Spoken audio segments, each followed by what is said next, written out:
Os robôs gigantes sempre fizeram parte do imaginário popular e por décadas dominaram a ficção científica. As criações de metal que aterrorizavam os seres humanos ou eram poderosos aliados contra as muitas ameaças ao nosso planeta. E principalmente quando eles são controlados por dentro ou por fora, eles se tornam o que conhecemos popularmente como os mechas.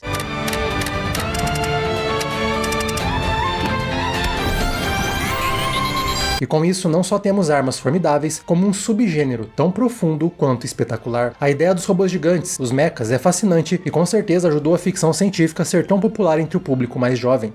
De Círculo de Fogo, Super Sentai e o revolucionário Gundam, até a propaganda da Segunda Guerra Mundial e a Gazetinha aqui no Brasil. A história dos mechas é tão fascinante quanto as máquinas que por décadas nos encantaram. Mas não apenas a mecânica, a ação e os lasers fazem parte do subgênero, sendo também tão provocante quanto as outras partes da ficção científica. Um encanto visual e ao mesmo tempo um afiado comentário sobre nós mesmos. Para cada robô gigante há uma mensagem sobre os terrores da guerra, sobre as heranças dos conflitos, sobre a nossa capacidade de proteger, mas também destruir o nosso planeta. E por fim, sobre haver a possibilidade de coexistência e compreensão, mesmo depois de tanta violência. Os mechas apresentam um subgênero surpreendente, muito além do visual, e com um legado que estará para sempre na ficção científica. Boas-vindas ao Central Pandora, eu sou o Matheus, e hoje vamos explorar um pouco a história dos mechas, alguns dos exemplos mais curiosos e importantes desse subgênero dentro da ficção científica, e principalmente por que essas máquinas titânicas são tão importantes para nos lembrar do que é mais humano.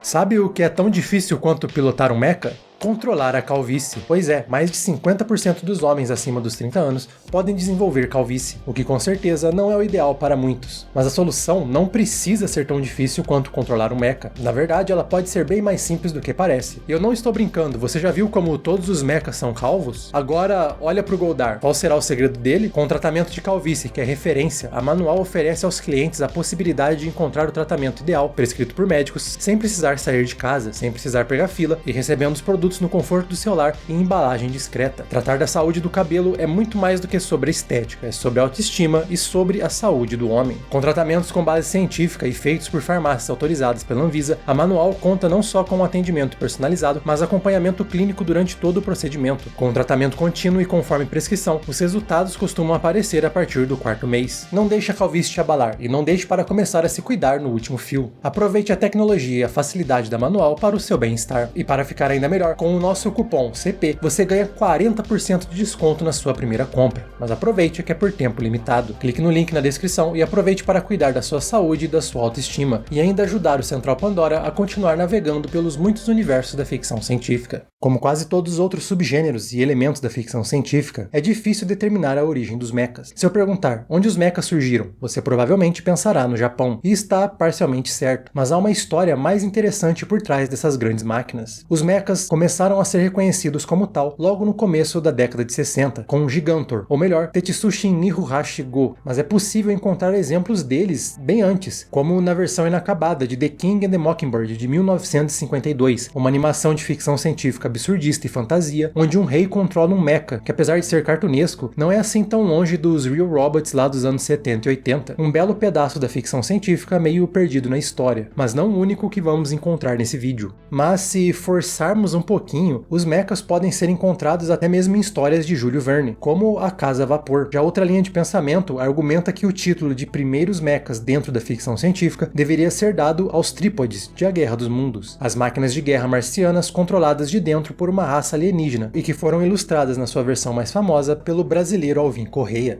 No entanto, muitos concordam que a versão definitiva de um primeiro mecha, uma máquina controlada por humanos usando ciência, surgiu em uma propaganda de 1943 do Japão Imperial durante a Segunda Guerra Mundial, chamado de... eu não sei falar isso, mas seria algo como o Guerreiro da Ciência aparece em Nova York. A ideia era demonstrar o Japão como uma maravilha tecnológica, a força da sua ciência e de seus maquinários de guerra triunfando contra o seu principal inimigo durante aquela parte do conflito. Para muitos, o primeiro mecha. A menos... Em 1936, Os criadores de Superman criaram a história Federal Man, um quadrinho sobre agentes do FBI que logo evoluiu para uma ficção científica mais pulp, incluindo um episódio com um robô gigante bem similar a um mecha. E apesar de vir antes do Guerreiro da Ciência, ele não é o foco da história, ele aparece apenas em um episódio. Por isso eu acho que a origem dos mechas está em outro lugar, um pouco mais ao sul. Uma história que se confunde com a nossa própria. Invictus, criado em março de 1938 pelos mexicanos Leonel Guillermo Prieto e Victalino León, foi publicado aqui no Brasil na Gazetinha, com o nome Trotamundos. E até onde eu consegui chegar, é a única publicação sobrevivente do personagem. Se ele foi publicado em algum outro lugar ao redor do mundo, sumiu da história. Invictus é o que provavelmente mais chega perto de um mecha como conhecemos hoje, uma máquina controlada por humanos, protagonista da sua própria história e uma constante em toda a sua narrativa, mesmo ele sendo um vilão que ataca Nova York e rende o governo dos Estados Unidos. No entanto, a história parece que não foi publicada inteira por aqui, não tendo um final. Com isso, os artistas Álvaro Moura, na época com o nome Aruon, e Messias de Melo, adaptaram essa história em uma nova, conhecida como Audaz, o Demolidor, trocando o mecha de um vilão para um herói. E enquanto a história começa em Nova York, como no original, não demora muito para ele vir para o Brasil, mais especificamente para a Baía de Guanabara. Em mãos brasileiras, a história foi um pouco mais longe, ganhou capítulos inéditos e hoje é muito mais fácil de ser encontrada como a origem dos mechas. Audaz, o Demolidor, chegou mais longe do que o Invictus. Então, enquanto Audaz não é necessariamente o primeiro, pode-se dizer que a origem desse subgênero está na América Latina, em um esforço mexicano com um toque brasileiro. Sim, um subgênero tão associado ao Japão pode ter as suas origens aqui na América Latina, com participação do Brasil. É uma pena que a história e a importância da cultura latina muitas vezes é esquecida, principalmente quando a gente fala de gêneros como a ficção científica, que é muito dominada por Hollywood ou então pela cultura japonesa. Pior ainda é ver o quanto ela não é preservada. Foi quase impossível encontrar a história do Invictus. Eu tive que reescrever essa parte do roteiro 3 vezes, uma durante a edição, justamente porque você não consegue encontrar essas informações sem pesquisar bastante. Eu consegui chegar nele graças a um post aleatório do Reddit, que eu encontrei na segunda página do Google, e um blogspot chamado Golden Age, que me ajudou no contexto por trás dessa publicação. Fica aí a lição para você que está fazendo seus próprios vídeos. Nunca confie em apenas uma fonte, ou 2, ou 3, ou nesse caso, 8. Mas mais importante do que as origens são as suas temáticas, o que os mechas têm a nos dizer, além, é claro, de serem robôs incríveis. それに得体が知れない。万が一そんな理由で子供を殺さないと生き延びられないなら、人類なんて滅んでしまえばいいんだよ。 Para isso, precisamos voltar ao Japão e à Segunda Guerra, e a Tetsujin Nihuhashi-go, que a partir de agora eu vou chamar de Gigantor porque é muito mais fácil. Perdão aos puristas. Criado por Mitsuteru Yokoyama e lançado em 1956 em um Japão ainda se recuperando das consequências da guerra, muito além da destruição das bombas atômicas, Gigantor é uma história interessante e que se relaciona com o Guerreiro da Ciência que comentei, lá de 43. Gigantor é possivelmente a origem da popularidade da ideia dos mechas, o pontapé inicial do subgênero no Japão, que logo dominaria as histórias desse tipo. Parte genial de Gigantor está no fato de que no mangá ele foi criado para ser exatamente como o Guerreiro da Ciência, uma arma do Japão Imperial que destruiria as forças aliadas, a arma que venceria a guerra, mas que foi completada tarde demais, e o Japão acabou perdendo, depois de seus inimigos também criarem uma super arma. Gigantor deixa a pergunta no ar: o que sobra para um país destruído pela guerra e que herdou apenas armas e destruição? O jovem Shotaro Kaneda tem apenas uma arma e os traumas da guerra em seu futuro, e a outrora arma de destruição em massa se torna uma proteção, um herói. Para os padrões de hoje, Gigantor pode parecer meio cartunesco, principalmente com esse estilo mais redondo, mas é uma visão bem interessante de um Japão pós-guerra. A história é sobre tentar transformar o horror do passado em um futuro mais brilhante, um pedido, um clamor de não repetirmos os erros do passado e criar algo para a destruição, mas sim usar o que temos para proteger o mundo, proteger quem precisa. A noção de que um verdadeiro herói não está na arma que vence a guerra, está nos que têm coragem de lutar pelo bem de um mundo melhor. Gigantor tem uma mensagem belíssima e que deixa claro que, desde suas origens, os mechas possuem uma visão política fascinante. Com uma mensagem tão poderosa, não é de se espantar que Gigantor ficou tão famoso e acabou sendo a inspiração principal para várias outras histórias. Como eu disse, os mechas dominaram a ficção científica por muito tempo por lá, e existem vários exemplos. Mazinger Z foi uma clara evolução para um formato mais reconhecido do subgênero, e também uma poderosa influência dentro da ficção científica por um bom tempo. Mas as coisas realmente mudaram com a influência de Robert Heinlein, que escreveu Tropas Estelares, e ficou famoso no Japão alguns anos depois da sua publicação inicial. A ideia das armaduras de combate do livro, que por sua vez são mechas de pequeno porte, encantou alguns mesmos criadores daquele período, dando origem a mechas mais realistas e militarizados. Macross nasceu disso, sendo um dos melhores exemplos dos Real Robots. Neon Genesis Evangelion, outro titã do sci-fi, seguiria na mesma linha, mas indo para um ar muito mais psicológico e filosófico do que político, apesar de ainda ser bem político. Em meio aos arcanjos e EVAs, e enquanto os fãs ficam tentando explicar o final e linha do tempo, Evangelion é uma história profunda sobre depressão e a conexão entre seres humanos. Mas o grande destaque, mesmo que óbvio, vai ser sempre Mobile Suit Gundam.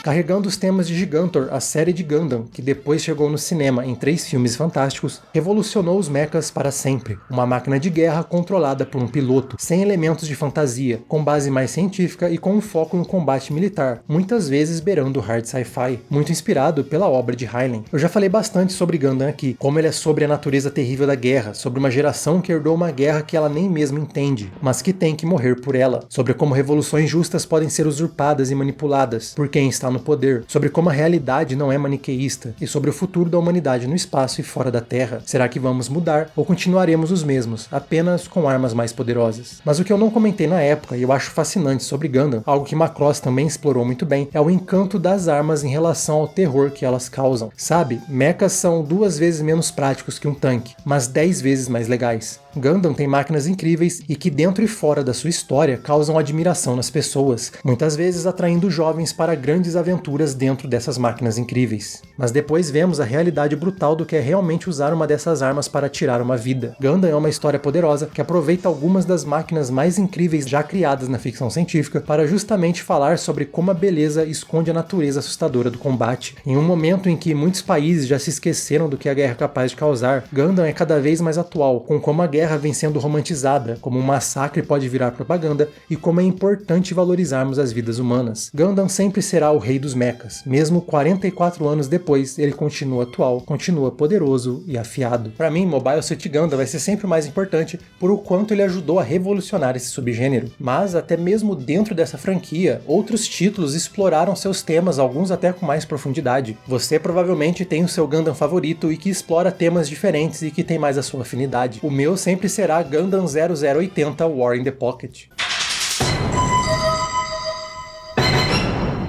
War in the Pocket é literalmente sobre um jovem que é apaixonado por robôs gigantes, mas ignora para o que essas máquinas são utilizadas, encantado pelo visual e esquecendo seu significado, um esquecimento que pode fazer muitos jovens torcerem para os vilões de uma história. Sim, vilões, porque apesar do patch, eu sei que no fim das contas Zeon é o vilão. E é por isso que eu gosto tanto da história do Principado, porque mesmo que a causa da sua revolta tenha sido justa em algum momento, ela foi transformada em algo horrendo que espelha os piores momentos da nossa história. Zeon na franquia é uma lembrança de que a nossa luta por uma sociedade melhor não pode se tornar aquilo que devemos combater. E War in the Pocket é brilhante, arrasador, deprimente e melancólico, e aproveita e expande muito bem as ideias propostas lá em 79. Para mim, é a experiência mais poderosa que Gundam é capaz de oferecer, uma verdadeira obra-prima da ficção científica. Eu realmente amo a ficção científica japonesa e o que ela é capaz de fazer, principalmente em gêneros mais malucos como os mechas. Até mesmo numa história com o Homem-Aranha, Supaidaman, e os Super Sentais, que pegaram a ideia do robô gigante dele e continuaram explorando. Esse vídeo inteiro poderia facilmente só ficar falando sobre a ficção científica japonesa. Apple Seed é um ótimo exemplo, principalmente por como ele se aproxima de tropas estelares, com um mecha menor do que o que estamos acostumados. O Japão sabe fazer mechas como ninguém, e isso fica bem claro, sem muita pesquisa. Mas e o outro lado do mundo? E aqui no Ocidente? Claro, o México e o Brasil foram fundamentais para criar o subgênero, mas e os países menos criativos, como os Estados Unidos e a sua Hollywood? Pode parecer que os Estados Unidos só tentou e acertou ao criar seus mechas com um círculo de fogo, que nada mais é do que uma versão norte-americana do que o Japão já fazia, principalmente Neon Genesis Evangelion. E honestamente, Pacific Rim é bem interessante, não só porque ele se dá a liberdade de ser maluco com o seu conceito, o que o subgênero realmente merece, mas também trazendo contextos mais profundos por baixo de toda a sua ação, que ora é boba. Círculo de Fogo é sobre a humanidade conseguir se unir para enfrentar uma ameaça que se torna cada vez mais crescente. É sobre o espírito humano em meio à catástrofe, facilmente podendo ser interpretado como uma analogia a mudanças climáticas, a poluição ambiental e a forma como nós mesmos estamos tornando o planeta inabitável para nós e dando espaço para que novas espécies possam nos substituir. And they waited it out. And now, with ozone depletion and carbon monoxide polluted waters, well, we practically terraformed it for them.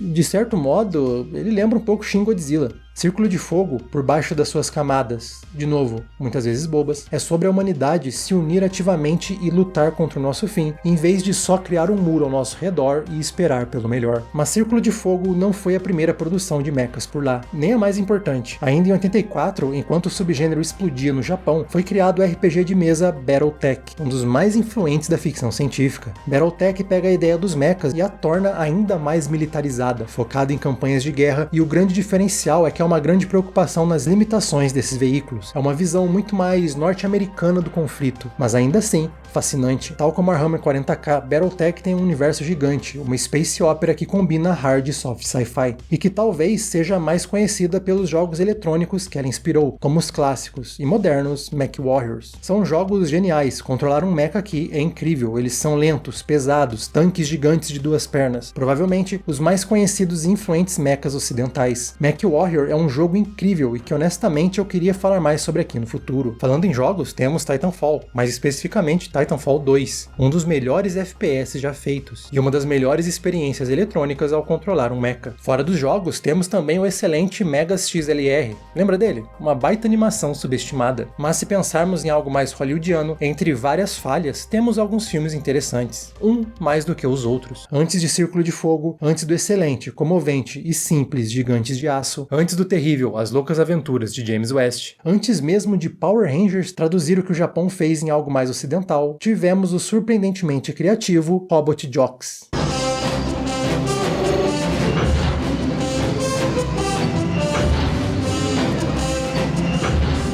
Esse é um daqueles filmes que quanto mais o tempo passa, mais legal é olhar para ele, mais ele se destaca em meio a um cinema capaz de fazer tudo com computação gráfica. A simplicidade dos efeitos práticos aqui são imbatíveis e, curiosamente, tornam os mechas mais poderosos, mais reais do que qualquer versão em CGI. Robot Jox se passa em um futuro em que o mundo foi praticamente destruído por uma grande guerra nuclear. Para proteger o futuro da humanidade, a guerra se tornou ilegal, e os conflitos entre as duas mega-nações desse futuro, o mercado, influenciado pelos Estados Unidos, e a confederação, basicamente a União Soviética, resolvem seus conflitos através de lutas de gladiadores, mas gladiadores dentro de robôs gigantes. Robot Jox, como os pilotos são chamados, são as grandes estrelas desse futuro, os superatletas. Acompanhamos a história de Aquiles, o Robot Jox que tem um contrato de 10 lutas, enfrentando seu principal rival, Alexander. Mas ao testemunhar de perto a destruição do combate e a possibilidade da morte, Aquiles começa a duvidar de toda a cultura de violência por trás dos combates mecanizados. Although it is tragic that many people lost their lives in this incident, that tragedy is irrelevant. The motivation of Achilles in choosing to block the weapon is also irrelevant.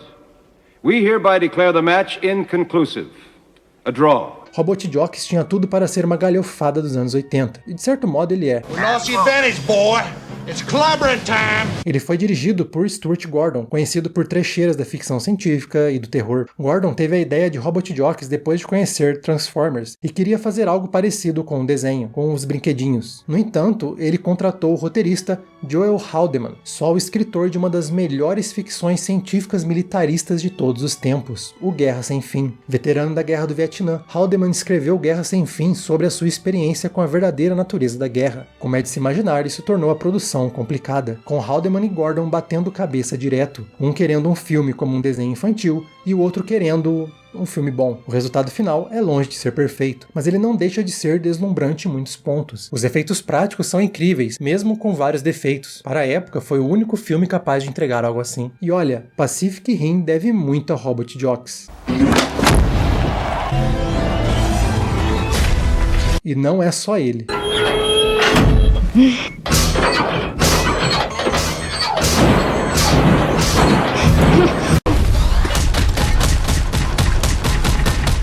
No entanto, além das cenas de robôs brigando, que surpreendentemente não são muitas, a ficção científica de Haldeman fica bem clara. Robot Jox não é sobre robôs. Mechas não são sobre robôs. É sobre a fragilidade da vida em meio ao conflito. Os Robot Jox são treinados para matar ou morrer. Violência é o grande valor de um piloto. Não pensar na vida do inimigo é uma grande arma, uma grande vantagem. Mas quando Aquiles começa a duvidar dessa doutrina, ao ver a morte de inocentes de perto, temos uma história sobre como é fácil a vida ser desvalorizada quando a política, conflitos de interesse e ganância estão envolvidos. desenvolvidos. A grande ironia, mesmo que escondida, é que essa é uma sociedade que valoriza muito a gravidez, o parto, obcecada por valorizar a criação das próximas gerações. De um lado, ela valoriza a criação da vida, mas de outro, não liga para a vida que já existe por aqui. Goddamn bleacher bums, yeah. You would've just let them die? Of course I would let them die. You too? Of course. Se a vida vale tanto quando está começando, por que então a desperdiçamos tão sem espanto depois? Robot Jocks nos fala que não importa se há regras, não importa que quem está no poder tenha sua diplomacia. Enquanto houver guerra, haverá inocentes sofrendo. E com as lutas sendo realizadas por disputa de territórios, o filme nos pinta a hipocrisia, a desonestidade de uma sociedade que se diz evoluída, se diz educada, mas está matando inocentes no fogo cruzado de uma guerra por um pedaço de terra. Uma sociedade que considera a vida de muitos irrelevante, em meio aos seus planos maiores, que diz lutar pela preservação do futuro, mas que consegue ver valor em tirar a vida de outro. É um filme extremamente atual, ou melhor, a humanidade que é extremamente empacada. Falho? Sim, mas eu não consigo não amar como esse filme é brilhante em detalhes assim, e ele completa o círculo desse vídeo, exatamente como o Gigantor estava fazendo lá na década de 60, dessa vez refletindo sobre um outro conflito, é sobre a possibilidade da paz depois da guerra. É possível encontrar perdão após a destruição do conflito. O ódio não precisa nos acompanhar pelo resto da nossa vida. O ódio é uma criação de quem está no poder. Há sempre esperança após a guerra.